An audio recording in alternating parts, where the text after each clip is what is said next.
It is Seeking Truth. Oh god, today I'm back with another amazing video for all of you people. Today I'm going to be doing actually a pretty new video. It's going to be a gaming PC build for the month of September. That's the month it is right now.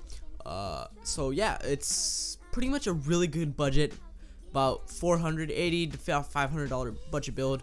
You could probably run games on about 1080p, like not maxed out, but like high, maybe even maxed out depending on the game you're playing. Maybe Battlefield 4 about 1080p, maybe high, maybe even ultra, depending on how you turn on anti-aliasing or not. But let's get straight into the first part. So our CPU is the Intel Pentium G3258. It has 3.2 gigahertz. And it has 2 cores, so it's a dual core processor.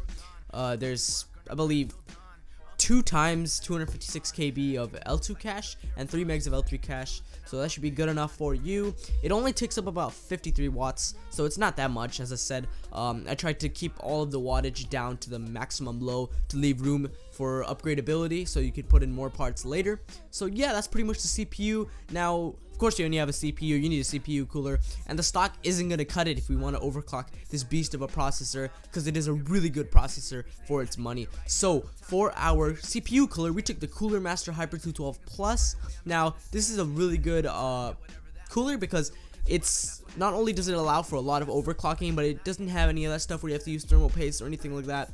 So you can put it right on, or it does have thermal paste actually, my bad, sorry, that's a stock cooler that doesn't have thermal paste. But yeah, it's not that hard to install, unlike water cooling, and it still does get the job done. So let's get straight into our motherboard. So our motherboard is the ASRock Z97M Pro 4 Micro ATX LGA 1150 motherboard. Aside the long name, it's actually a really good motherboard, and it leaves a lot of room for upgradability because it is a 32 gigabytes of RAM allocated. So if you have, we only have 8 in at the moment with 2 sticks, so you could add another 2 and get that full 62 or that full 32 gigs of RAM that you can pull out of this machine. It has 6 SATA 6 ports, and it has onboard Ethernet and USB 3 headers, so you can put it right in front of the case. For our case, in the NZXT Source 210, which I'll come to later, has 2 header ports, so that should work there.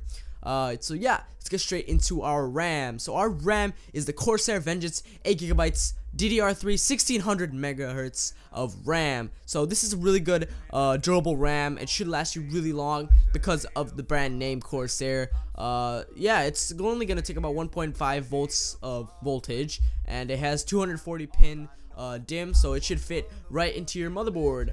So yeah, that's pretty much it for the RAM. Other than that, it's really good RAM, durable, 1600 megahertz. So yeah, so in this $500 budget build, you guys won't believe this, I was able to fit in an SSD for only $50 or $46.99. So this SSD is the Kingston SSDNow V300 Series 120 gigabytes, and it's about 2.5 inches. Now this is a really good SSD. Not only is it really cheap, but it also gets the job done as an SSD. Now this thing is really fast. Yeah, but there's only about 120 gigabytes, but you can't expect much more for a $500 budget build. So yeah, let's get straight into our actual hard drive. This is the Seagate Barracuda 1TB 3.5 inches 7200 RPM internal hard drive. Now this is the really good hard drive because of the fact that it has a lot of storage, and the RPM 7200, so it's actually a really fast HDD. So yeah, the form factor, like I said, I'm not sure if I said this, is 3.5 inches, so it's not too big, it's not too bulky, it should fit right into your case right fine. Now comes the killer of a GPU. It's the best for your budget. It's only about $112. This is the MSI GeForce GTX 750 Ti. It's 2 gigabytes of GDDR5. I haven't said that earlier. The core clock is 1.06 gigahertz, and it only takes up about 60 watts of your energy. So yeah, from our power supply is what we're gonna move on to after the case. But this has 1 HDMI port, 1 VGA port, and 1 DVI dual link port, and this does support G-Sync. And there's no SLI or Crossfire support on this, unfortunately, but it's a $500 build, so you can't really expect much. This thing really does kill for its price range. Now to get straight into the case, we have taken the NZXT Source 210 ATX mid tower. Now this is the really really good case because of the fact that it does have support for all of our stuff. It's gonna fit micro ATX, mini ITX, and ATX motherboards, so you'll be fine with any of those. And for this build, I have chosen a micro ATX motherboard based on the price, since it is a $500 build. So right here, I'm pretty sure this is correct. It says there's no front panel USB 3.0, but there's two right up in the front next to the USB port, so you can connect those straight into your motherboard, get those running. So yeah, that's pretty much it for our case. Now to get straight into our last part, which is our power supply. Now for this, I didn't want to lack out on the power supply because that is basically where we need to get this done. So I've gone with an EVGA 500 watt 80 plus bronze certified ATX power supply, and this is really good. It's 500 watts, so there's a lot of room for upgradability. You can add your RAMs and everything, and it does have an efficiency certification, which does mean that this is a trustworthy power supply.